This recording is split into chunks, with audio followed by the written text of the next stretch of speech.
Overbooked. We just stopped by real quick to replace your zincs.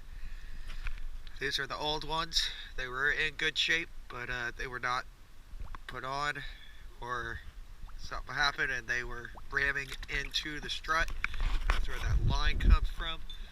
But I went ahead and got those off so it doesn't cause any further damage, and replaced them with new ones. Let's go take a look.